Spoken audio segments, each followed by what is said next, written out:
အချိန်တန်ရင်အိမ်ပြန်ရမယ်ဆိုတဲ့စကားတစ်ခုရှိရနော်ကိုလည်းတရားနာပြီးရင်ပဲပြန်ပါအိမ်ပြန်ပါ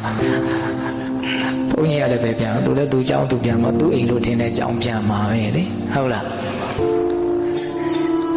တန်လျာနဲ့ချီပြီးတော့ဦးဇင်းတို့တွေဟာအချိန်တန်ရင်ငါပြန်မဲ့အိမ်ဟာဘလို့အိမ်လဲဆိုတာကိုစဉ်းစားမိဖို့လိုတယ်အခုလူဘဝဆိုတာကတော့ဒါအလေပတ်ခဏလာတဲ့သဘောပဲဟုတ်လားအချိန်တန်ရင်ကိုပြန်မဲ့အိမ်ဟာဘလို့အိမ်လဲဆိုတာကိုယ့်ပေါ်မှာပဲမူတည်တာကိုကမိမိရောရောပေါ့ပေါ့ဆဆနေမယ်ဆိုရင်တော့ကိုပြန်မဲ့အိမ်ဟာအပေပုံပဲမမေ့တဲ့လူတော့မပါဘူးနော်မေ့တဲ့လူပဲသူကပြောတာကွက်ပြီးတော့ပြောတာကွက်တယ်လို့လားပြောရတာပါအကုန်လုံးလူကမေ့တာဆိုတော့မမေ့တဲ့လူပဲကွက်တယ်လို့ပြောရမယ်မေ့တဲ့လူတော့ကွက်တယ်လို့ပြောလို့မရနိုင်ဘူးထင်ဟုတ်လားဒါတော့ဖြစ်တတ်တော်တွေဟာမိမိရောရောပဲနေကြတာမိမိရောရောနေခြင်းဒီအပေပုံကိုအမြဲနေရအိမ်ဖြစ်စေတယ်ဆိုတာအလွန်မှအဲ့ဒီစကားကလည်းမှန်ကန်တဲ့စကားပဲ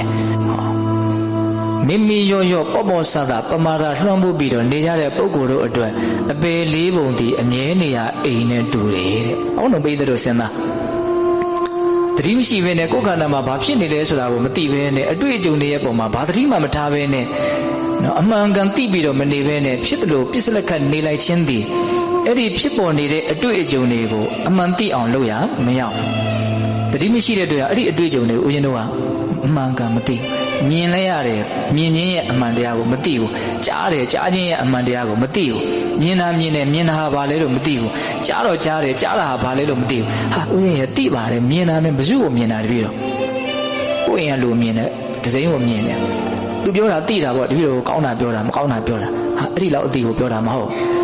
မြင်မှုရဲ့သဘာဝတတ်တတ်ဖြစ်နေတဲ့သဘောပုဂ္ဂိုလ်တ attva မဟုတ်တဲ့သဘောမြင်မှုရဲ့မတည်မြဲတဲ့သဘောပျောက်ကွယ်လိုက်နေတဲ့သဘောဒါတွေကိုသိတာကိုဒါနဲ့အသိလို့ပြောတာနော်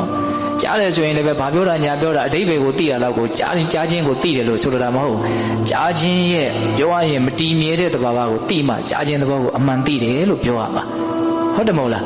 အဲ့တော့ဦးဇင်းတို့ကသတိမရှိတဲ့အတွက်ကြောင့်ဒီအတွေ့အကြုံတွေကိုတွေ့တော့တွေ့ရတယ်ကြုံတော့ကြုံရတယ်သူတို့ကဘာတွေလဲလို့ဦးဇင်းတို့မသိဘူးသူတို့ဖြစ်နေတာကတစ်မျိုးကိုကထင်နေတာကတစ်မျိုး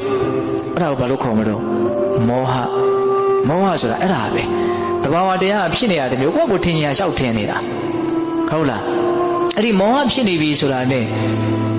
အိဋ္ဌာယုံလို့ဆိုတဲ့လူချင်းစရာမမောစရာကောင်းတဲ့အာယုန်နေနဲ့တွေ့ပြီဆိုတာနဲ့အဲ့ဒီလူပါဖြစ်ပြီတော့ယာကသို့မဟုတ်လောဘဖြစ်ပြီနော်ရခြင်းပြီအနိဋ္ဌာယုံနော်စိတ်ညစ်စရာစိတ်ပြည့်စရာမကောင်းတဲ့အာယုန်နဲ့တွေ့ပြီဆိုတာနဲ့ဘာဖြစ်ပြီတော့ဒေါသဖြစ်ပြီလောဘနဲ့ဒေါ